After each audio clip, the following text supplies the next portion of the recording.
What is going on, guys? Today we are doing part 2 of the Corvette restoration series. Let's get it started by working on this Spider-Man engine. But first, cue the intro.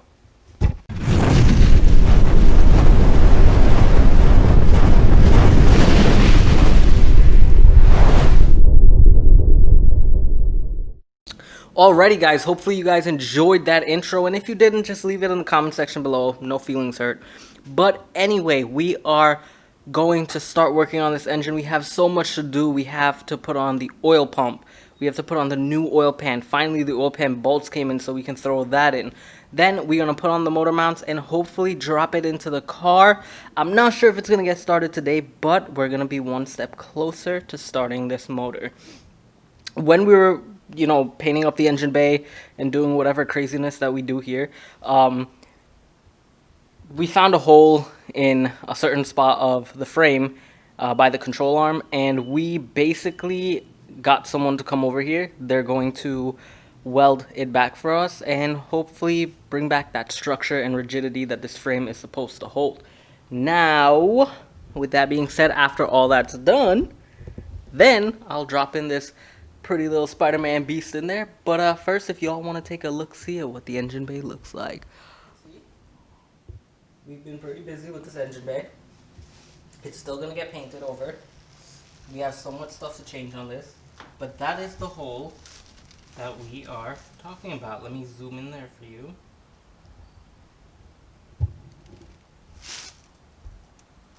That's the hole right there. So we're going to get rid of that. We're going to get that fixed. And yeah, I don't know what you all think about this color scheme. I think the gold is pretty cool.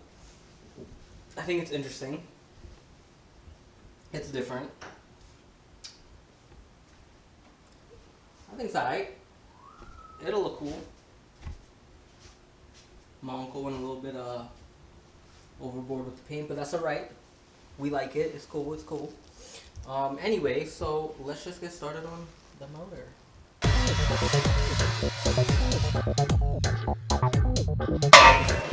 Hot there, that's hot.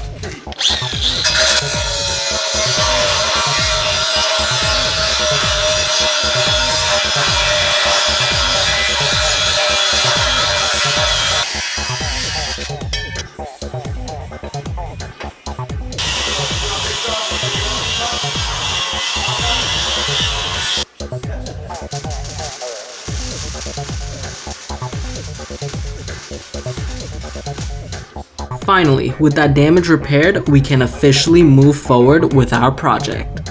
Alright guys, so we have a bunch of stuff here. We have the new oil pan, the melon oil pump, and the oil pump pickup tube, which has a little filter in it. So we're going to assemble all of this right now and try to get it into this motor and hopefully drop it into this car. Let's go. Inserting our filter pickup tube onto our oil pump as we speak, it's a little difficult. It needs a little persuasion. When life hands you a hammer, you use it as persuasion.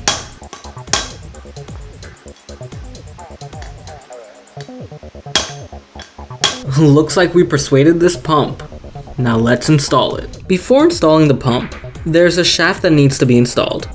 This shaft is turned as the distributor turns, which then turns the oil pump. In medical terms, it pumps blood into the body. Alrighty guys, so here we have a lot done. We actually got on our oil pump. Now the problem is we don't have the proper oil pump bolt for this engine, and a lot of parts at the moment are hard to find. You have to order most of it online or wait for them to be special ordered.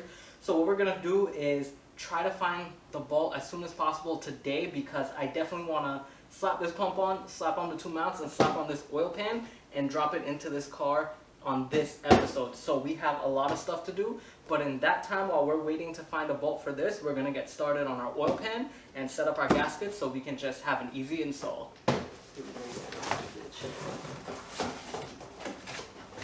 Whoop.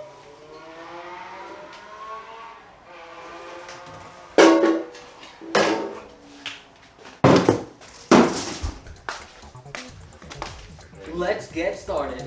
Wait, something doesn't feel right. We're missing one more person. Let's see if we can find him. How did I get here? We've decided to prepare our oil pan. One thing we did was use a light coat of RTV to help stick down our gasket. This is a 4-piece gasket. Kabuki is making sure it doesn't go anywhere.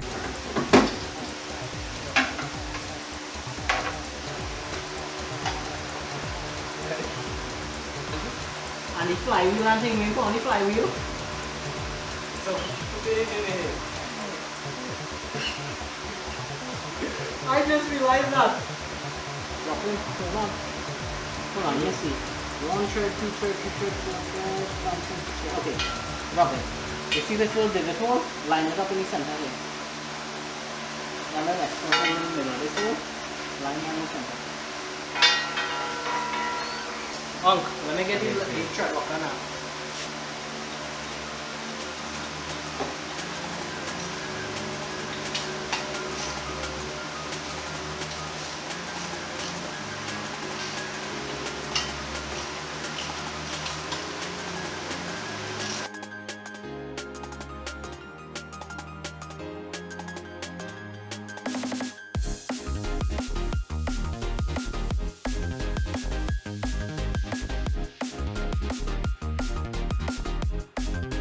We've decided to give up for the night.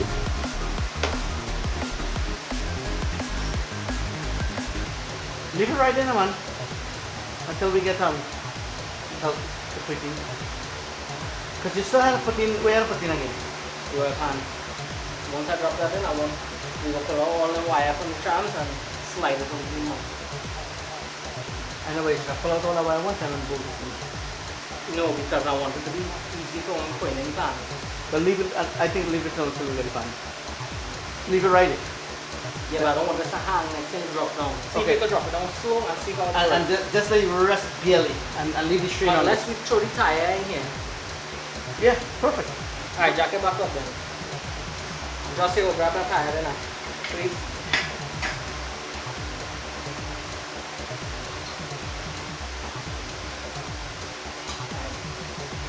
That's it, right? You gotta drop all the more to John. 9 knots? No, Yeah, leave it. There you go. Yeah.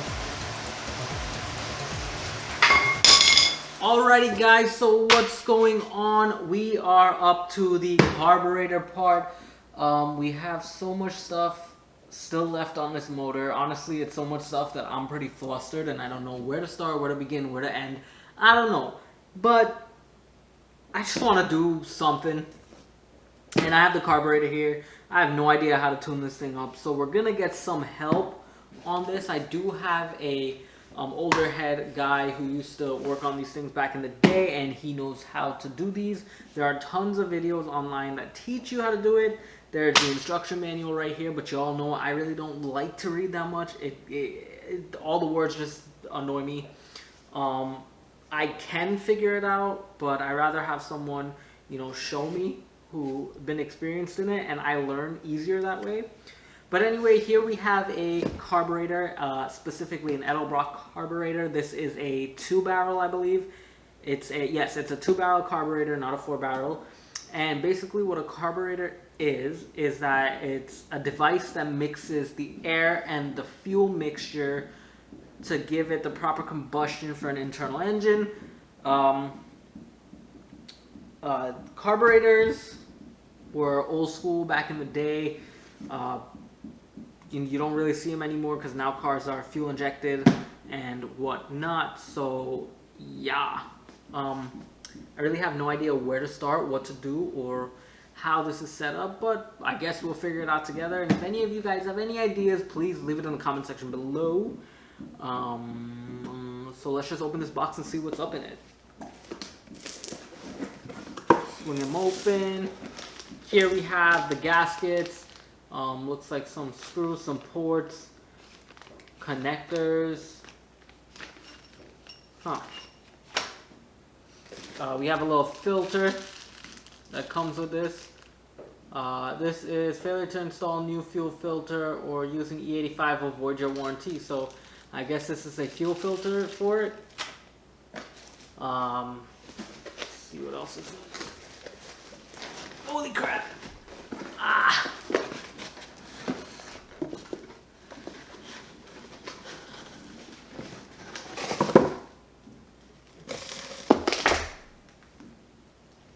And here we have the actual carburetor itself. I don't know what the heck I'm really looking at here, guys. I'm just going to be completely honest with you. I've never messed with any of these things. I've never messed with a carburetor before. I don't know much about them. I'm just going to have to learn from an older head guy, watch some videos, read this instruction manual, which you all know I really don't like to read, but we're going to have to figure it out somehow. This is going to be fun. Oh yeah. Let us see what we're looking at here. I'm afraid of breaking anything on this because I really don't know what the heck is going on with all this stuff. So many linkages and things are moving on here. This is back in the day and I'm not that old, so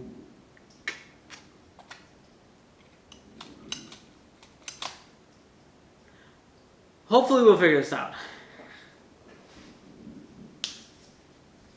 What is going on, guys? So here is the update. We finally got the engine situated right inside the Corvette. So there it is. It's situated in there.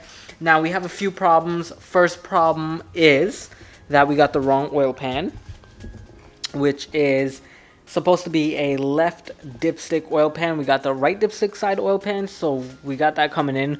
We got a whole new set of gaskets. What else is there? We're missing some bolts here and there. We finally got those. We're gonna put those in. And yeah, let us see how far we can get with this. We finally got the motor inside. What we're gonna do is put on the little final touches to it. We finally ordered up the pulleys. We found the pulleys that we need for it. I'm gonna get the water pump back on.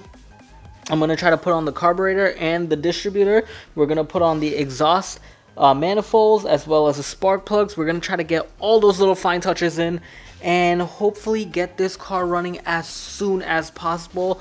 You know, we have to drain all the fluids in the transmission and everything before we can get this on the road.